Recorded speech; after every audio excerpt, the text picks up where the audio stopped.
بسم اللہ الرحمن الرحیم۔ السلام علیکم۔ آج ہم سورہ احزاب کا رکوع نمبر 5 آیت نمبر 35 سے 40 35 سے لے کر 40 تک کے بارے میں پڑھیں گے۔ سوال و جواب کے ذریعے اس کو سمجھنے کی کوشش کریں گے۔ اس سے پہلے اگر آپ نے میرے چینل کو سبسکرائب نہیں کیا ہے تو سبسکرائب کر کے بیل آئیکن جس میں آل بیل لکھا ہوا ہے آل، اس کو ضرور آپ لوگ دبائیے گا۔ اسے شیئر کیجیے، لائک کیجیے۔ پہلا سوال ہے، سورۃ الاحزاب میں مسلمان مرد اور عورتوں کے کیا اوصاف بیان ہوئے ہیں اور ان کے لیے کس اجر کی نوید سنائی گئی ہے؟ جواب: سورۃ الاحزاب میں مسلمان مردوں اور عورتوں کے یہ اوصاف بیان ہوئے ہیں کہ وہ فرمانبردار، سیدھے راستے پر چلنے والے، صبر کرنے والے، ڈرنے والے، خیرات کرنے والے، نماز اور روزہ رکھنے والے اور اللہ کا بہت ذکر کرنے والے ہیں۔ ایسے لوگوں کو اللہ تعالیٰ نے جنت میں بھیجنے کی نوید سنائی ہے۔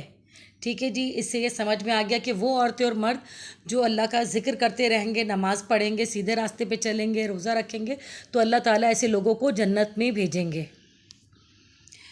سوال نمبر 2، اللہ اور اس کے رسول کے فیصلوں کے بارے میں اہل ایمان کا کیا طرز عمل ہونا چاہیے؟ جواب: اللہ اور اس کے رسول کے فیصلوں کے بارے میں اہل ایمان کا کوئی اختیار نہیں ہوتا۔ یہ فیصلے بغیر کسی شک و شبے کے تسلیم کرنے چاہیے۔ جو ایسا نہیں کرے گا تو اس نے اللہ اور اس کے رسول کی نافرمانی کی۔ یعنی جو بات قرآن شریف میں اللہ نے کہہ دی ہے، جو نبی کے احادیث کے ذریعے ہم تک پہنچ گئی ہے، ہمیں بغیر کسی چو چرا کے ان باتوں کو ماننا ہے، کیونکہ اگر ہم ایسا نہیں کریں گے تو کیا ہے کہ ہمارا دین خراب ہو جائے گا، ہم دین سے انحراف کریں گے اور اللہ تعالیٰ پھر ہمیں معاف نہیں کریں گے۔ سوال نمبر 3، سورہ احزاب میں حضرت زید کے بارے میں جو باتیں بتائی گئی ہیں ان کی وضاحت کریں۔ جواب: سورہ احزاب میں حضرت زید کے بارے میں فرمایا گیا کہ ان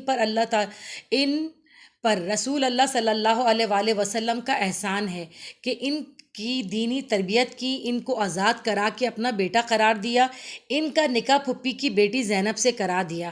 حضرت زید رضی اللہ تعالیٰ عنہ رسول صلی اللہ علیہ وآلہ وسلم کے لے پالک بیٹے ہیں اور اس کے سوا کچھ نہیں ہیں۔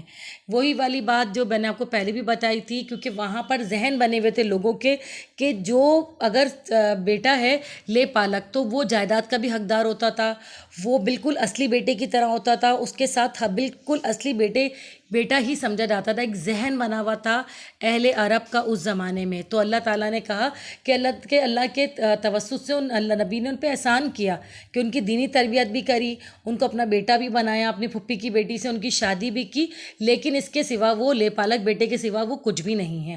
یا کیونکہ اللہ کا حکم آ چکا تھا کہ جو ان کی بیوی تھی سابقہ، جس کو وہ طلاق دے چکے تھے، حضرت زینب سے نبی کریم صلی اللہ علیہ وآلہ وسلم خود نکاح کر لیں۔ اس بات پر اہل عرب میں جو مسلمان تھے وہ بھی اور جو غیر مسلم تھے وہ بھی مختلف قسم کی باتیں کر رہے تھے۔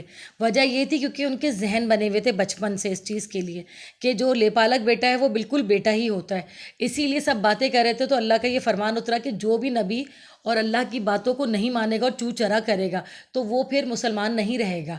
تو یہ ساری باتیں جو تھیں اسی بات پر تھیں۔ حضرت زید بن حارثہ کی سابقہ بیوی حضرت زینب جو کہ نبی کریم صلی اللہ علیہ وآلہ وسلم کی پھپھو کی بیٹی بھی تھیں، تو ان سے نبی کریم صلی اللہ علیہ وآلہ وسلم کو نکاح کرنے کا حکم آیا تھا اللہ کی طرف سے۔ اب احادیث کے ذریعے جو قرآنی آیات کے ذریعے اس کو سمجھنے کی کوشش کرتے ہیں ہم لوگ۔ اور کسی مومن مرد عورت کو حق نہیں کہ جب اللہ اور اس کے رسول صلی اللہ علیہ وآلہ وسلم کا کوئی امر مقرر کر دیں تو وہ اس کام میں اپنا بھی کچھ اختیار سمجھے۔ یعنی جو کچھ مومن عورت اور مرد کو یہ کہہ دیا گیا کوئی حق نہیں ہے کہ اگر اللہ کے رسول کو نے جو کچھ کہہ دیا ہے یا اللہ نے جو کچھ کہہ دیا اس میں وہ لوگ اپنا کوئی حق نہیں رکھیں، نہ اللہ کے بارے میں کوئی بات چیت وہ کریں، کسی قسم کی کوئی بات وہ نہ کریں۔ جو اللہ نے کہہ دیا اسے ماننا ہے ہمیں۔ اس کے بعد حضرت محمد صلی اللہ علیہ وآلہ وسلم تمہارے مردوں میں سے کسی کے والد نہیں ہیں۔ اللہ کے رسول اور نبیوں کی نبوت کی مہر، یعنی ان پر ختم نبوت کر دینے والے ہیں، یعنی اللہ کی طرف سے یہ حکم بھی آ گیا تھا کہ جو محمد صلی اللہ علیہ وسلم ہیں وہ صرف اور صرف کون تھے؟ اللہ کے رسول تھے، اور اس کے سوا وہ کچھ نہیں ہیں، یعنی کہ وہ کسی کے والد نہیں ہیں، کسی بھی مرد کے والد نہیں ہیں، کہ ان کی جو تھی حضرت خدیجہ سے 4 بیٹیاں تھیں، اس کے بعد جتنے بھی 2 بیٹے ہوئے تھے وہ ایک کے بعد دیگرے ان کا انتقال ہو گیا تھا۔ اس کے بعد ہے اور جو اللہ کے پیغام جوں کہ تو پہنچاتے ہیں ان سے ڈرتے ہیں اور اللہ کے سوا کسی سے نہیں ڈرتے۔ جو اللہ کا پیغام جو کا تو پہنچاتے، جیسی وہی نبی پر نازل ہوئی تھی، نبی نے ویسی وہی تمام لوگوں کو بیان کر دی تھی، اپنے پاس سے کچھ نہیں کہا تھا۔ تو جو ایسا پہنچاتے وہ اللہ سے ڈرتے ہیں، اور وہ اللہ کے سب سے زیادہ ماننے والے لوگ وہی ہوتے ہیں۔ لہٰذا جو اللہ کا پیغام آ گیا تھا اسے ماننا تھا، چاہے وہ عورت ہو چاہے وہ مرد ہو، انہیں یہ تسلیم کرنا تھا کہ اللہ کے پیغام کے مطابق حضرت محمد صلی اللہ علیہ وآلہ وسلم کو حضرت زینب سے نکاح کرنا تھا، اور وہ پھر بعد میں نکاح ہوا ان سے۔ اچھا جی، اس رکوع کو اب ہم یہیں پہ ختم کرتے ہیں۔ اس کے آگے والے رکوع کے ساتھ پھر نئی تفصیلات کے ساتھ تشریف لے کر آئیں گے۔ اس کو زیادہ سے زیادہ شیئر کیجئے، سبسکرائب کیجئے، لائک کیجئے، اور ان لوگوں تک پہنچائیں جو ابھی تک اس کو سورہ احزاب کو نہیں سمجھ پاتے۔ ہر جو آیت ہے نا اس کے بہت زیادہ ڈیٹیل ہے، اس کو سمجھنا بہت ضروری ہوتا ہے۔ اگر ہم قرآن کو سمجھ کر نہیں پڑھیں گے تو پھر ہمارے لیے بالکل بیکار ہو جائے گا قرآن شریف پڑھنا۔ قرآن ریڈنگ کے لیے نہیں اللہ تعالیٰ نے زمین میں اتارا تھا، بلکہ اس کو سمجھنے کے لیے۔